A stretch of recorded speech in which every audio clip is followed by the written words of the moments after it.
Father Albert Hass, get us started. Talking about Christmas today, maybe the first question, what is the meaning of Christmas? Well, let me tell you something. That's a great question because we Franciscans have a very, very unique understanding of the meaning of Christmas. So let me first of all start off by talking about the traditional understanding of Christmas. In the 11th century, there was a man by the name of Anselm of Canterbury. And Anselm of Canterbury wrote a book called Why Did God Become Human? And according to his theory, which is everybody buys into, it's called the atonement theory. And what it means is that Adam and Eve sinned, and because Adam and Eve sinned against God, the wound was infinite. So we needed some aspect of God in order to heal the infinite wound that Adam and Eve inflicted on God as a result of the original sin. But the person also had to be human in order to undo or to atone for the sin of the first two humans, Adam and Eve. And so according to the atonement theory, Christmas is the beginning of our salvation history. And so it's kind of like the story of Christmas. According to the atonement theory, the story of Christmas is always shadowed by the cross on Calvary. And so that's kind of that's the understanding that every Christian buys into. But we Franciscans, 200 years after Anselm, we Franciscans have a very, very, very unique understanding of Christmas because we believe that even if Adam and Eve had not sinned, Christmas still would have happened because it is of the very nature of God. From time immemorial, God wanted to share in a very unique way in his creation. And so it's technically called the primacy of Christ. And what it means is that even if Adam and Eve had not sinned, because God is this fountain fullness of self-expressing love, God still would have taken on flesh to share in the very goodness of creation that he himself had created. So we are very, very unique in that. And then what makes the Feast of Christmas even more Franciscan is, as many people probably know, 3 years before he died in 1223, St. Francis was in the little town of Greccio in Italy, and he wanted to somehow or another make the story of Christmas come alive.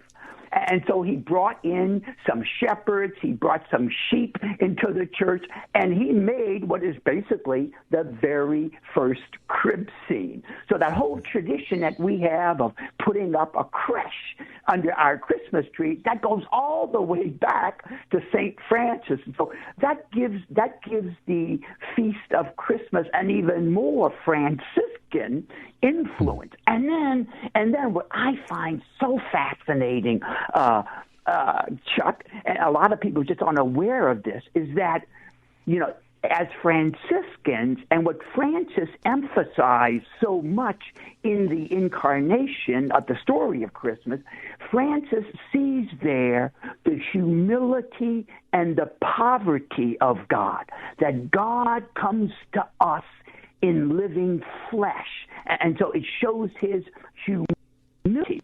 And when you think about it, think now, Francis lived in the 13th century, and it was in the 13th century that the emphasis was put on the triumphalism of the Eucharist. And so it's in the 13th century that we began to have Eucharistic processions. It's in the 13th century that we begin to have benediction. So we emphasized the divine splendor of the Eucharist, and yet Francis makes a big twist, and instead of the splendor of the Eucharist, he emphasizes how God, in his humility, comes down to earth in order to show us his love.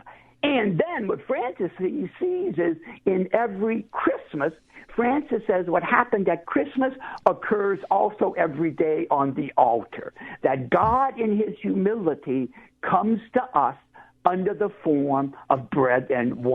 So when you talk about being a Franciscan and on Christmas, it's like this is our feast day. And as you said at the very beginning of the show, Francis even called Christmas the feast day of all feast days. Father Albert Hass is our spiritual director, talking about Christmas, and let's open up our phone lines if you'd like to join us on the program today. Toll-free phone number 888-914-9149. You can email us innerlife@relevantradio.com. But as we talk about Christmas, think back. What Christmas do you remember the most? And tell us about that favorite Christmas and your family traditions. And then in the midst of everything that's going on in 2020, are you able to find the joy of the Christmas season? How are you doing that? Again, toll free if you'd like to join us, 888-914-9149. So, Father Albert, you've probably answered the question, but let me ask it more directly. Why was Christmas so special to Francis? Well, I think it was because, Francis being an Italian, the beautiful thing about the Italians is, that there really are, it's part of their tradition, their touchy-feely, it's probably the most romantic country in the world. And so I think Francis being an Italian, he just wanted to really, really celebrate the touchy-feeliness of God that comes to us in flesh at Bethlehem.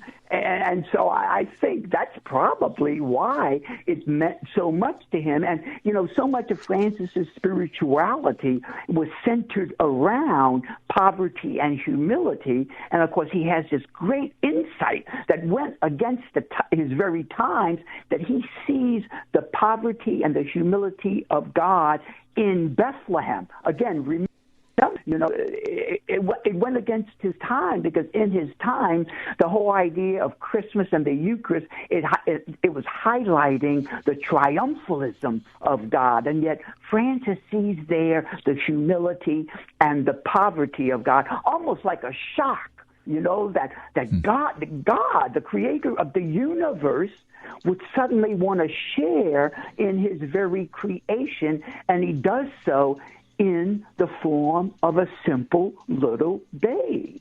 And to think that God, in the 13th century, as John Duns Scotus, the Franciscan, said, and that this was God's plan from time immemorial, that God always intended to share his very self with us in a way that we could understand. And what better way to understand that than to come to us as a babe? Yeah. Father Albert Hass, our spiritual director, I was looking through this morning through the apostolic letter by the Holy Father issued last year on the meaning and importance of the nativity scene. These are the words from Pope Francis, which I think, Father Albert, speak to what you're talking about. He says, in a particular way, from the time of its Franciscan origins, the nativity scene has invited us to feel and touch the poverty that God's Son took upon himself in the incarnation. Implicitly, it summons us to follow him along the path of humility, poverty, and self-denial that leads from the manger of Bethlehem to the cross. It asks us to meet him and serve him by showing mercy to those of our brothers and sisters in the greatest need.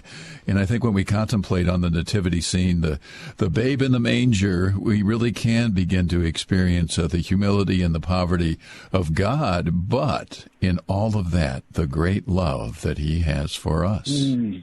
Precisely.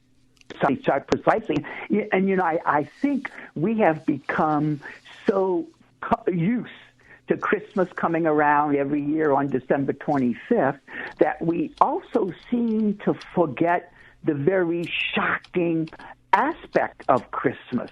And that shocking aspect is that God becomes flesh. I mean, we take it for granted now. I remember, let me share one of my favorite Christmas memories. When I was a missionary in mainland China, I was living in the town of Wuhan.